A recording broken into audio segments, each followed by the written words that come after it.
प्रकार रहिले तीन प्रकार पशु पक्षी उभय को आम कौन कहवा प्राणी बोली बुझीगला पशु पक्षी उभय कौन कहले प्राणी बुझीगला अच्छा किसी अच्छा कौन तीन प्रकार अच्छा प्राणी तृणभोजी प्राणी मांसाशी प्राणी आउटे कौन रहिले सर्वभुक प्राणी बुझीगला आमर मांसाशी प्राणी किए रहिले जो माने केवल अन्यर मांस खाई बंचती से कौन कहती मांसाशी प्राणी किए से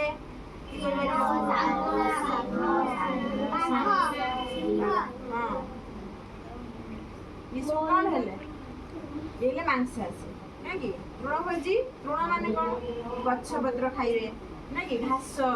गछपत्र खाइकी तृण को खाई बंचती से कौन कह जाए तृणभोजी किए से हाँ जिराफ ओट इसको कौन रहिले तृणभोजी बुझेला सर्वभुक माने उभय खाउथिबे से मांसाशी मांस अन्यर मांस भी खाउथिबे आउ भी कौन करुथिबे विभिन्न प्रकार जिनस खाउथिबे मना करी रंधा खाद्य रहिला आलू हो कि आमर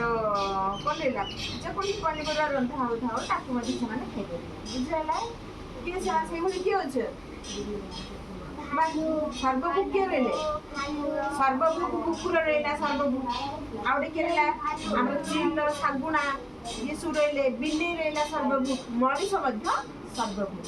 मनीष गोटे सर्वभुक प्राणी हुए कि मनीष सब खाए तृण खाए भी कौन करे मांसाशी भी मांस भी खाए तेणु मनीष जीवन